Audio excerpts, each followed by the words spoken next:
So, the leader of the largest country on Earth, a guy sitting on enough nuclear warheads to end civilization twice over, walks into a press conference, holds up a 400-year-old European map, and uses it as proof that Ukraine is not a real country. Big claim, bold move, very dramatic presentation. There is just one tiny, absolutely hilarious problem with that map. It says Ukraine on it, like right there in plain text. Ukraine, or the land of the Cossacks, sitting right next to the Dnipro River, with the city of Kyiv labeled right below it.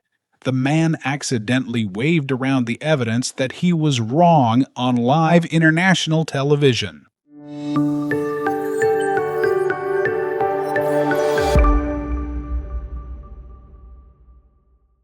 Now, if this were your uncle at Thanksgiving trying to win a geography argument, you'd just change the subject and grab more pie.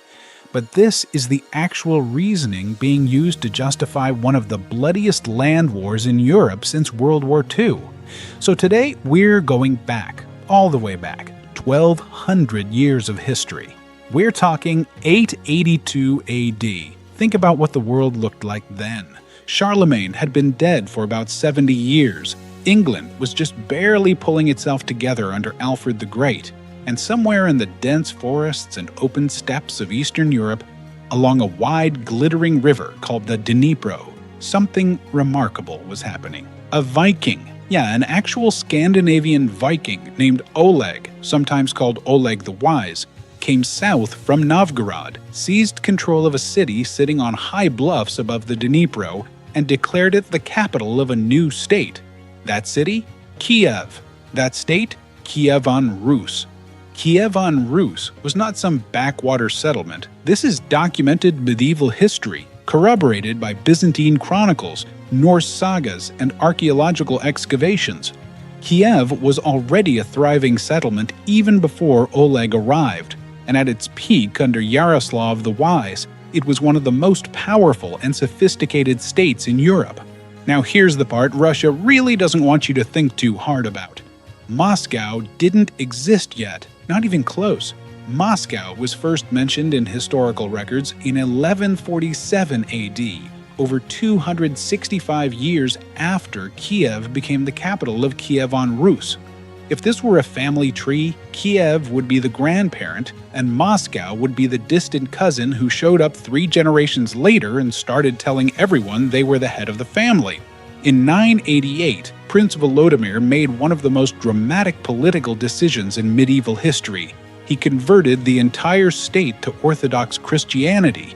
He had the pagan idols thrown into the Dnipro River and ordered the population of Kyiv baptized en masse right in the water. The spiritual heartbeat of this civilization came from Byzantium, from Constantinople, from Kyiv. Quick pause before we go any further. Drop a comment right now and tell me, did you already know that Kyiv predates Moscow by over 260 years? Just type, I knew, or mind blown. I genuinely read these, and I want to know how many people learned this in school versus finding out right now in this video. Go ahead. The year is 1240. The Mongols arrive. Batu Khan, grandson of Genghis Khan, leads the Golden Horde across Eastern Europe like a wall of fire. And Kyiv, the crown jewel of Kyivan Rus, is sacked and burned to the ground. Contemporary accounts described streets so thick with skulls and bones you couldn't walk without stepping on them. The population was devastated. The political structure of Kyivan Rus collapsed.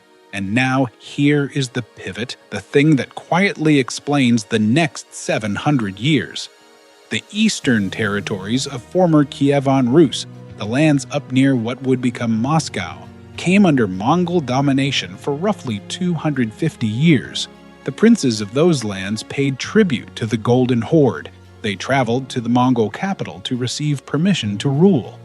Meanwhile, the western and central territories, the heartland of old Kyivan Rus, what is now Ukraine, fell under Lithuanian and then Polish-Lithuanian Commonwealth control.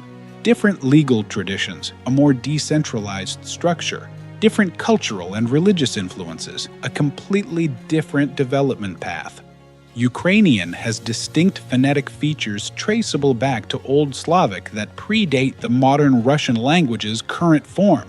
Ukrainian is lexically closer to Polish, Belarusian, and Slovak in numerous features than it is to modern Russian. That is not a political statement, that is comparative linguistics. Okay, now we get to the part Russia really doesn't like to talk about: the Cossacks. By the 16th century, the open steppes of what is now central and southern Ukraine had become home to one of the most remarkable military cultures in world history. The Zaporozhian Sich, their fortified headquarters beyond the Dnipro Rapids, was essentially a military republic operating on democratic principles remarkable for its era. Zaporozhian literally means beyond the rapids. They answered to nobody. In 1648, a Cossack military leader named Bohdan Khmelnytsky launched one of the most consequential uprisings in Eastern European history, a rebellion against the Polish-Lithuanian Commonwealth that shook the entire continent. Within a few years, the Cossacks had carved out an actual functioning state. The Cossack Hetmanate, established 1648. This was not a tribe, this was not a gang. A state with a functioning government, a legal system, a capital city at Baturin, a military structure, a tax system, diplomatic relations with neighboring powers, and a distinct Ukrainian cultural identity. It existed for over 100 years. In 1654, Khmelnytsky signed the Pereyaslav Agreement with the Russian Tsar. The exact nature of this agreement has been debated endlessly by historians. What is not debated is what happened next. Russian control was steadily tightened. Autonomy was chipped away year by year. In 1709, Hetman Ivan Mazepa tried to break free from Russian control by allying with Swedish King Charles XII against Peter the Great. He lost decisively at the Battle of Poltava. Peter the Great had the Cossack capital of Baturin destroyed and massacred. In 1764, Catherine the Great officially abolished the Hetmanate by decree, one stroke of a pen, a 100-year-old state, gone. But Russia wasn't satisfied with destroying the government. They went after the culture. Peter I banned Ukrainian printing presses. Catherine banned Ukrainian at Kyiv Mogila Academy.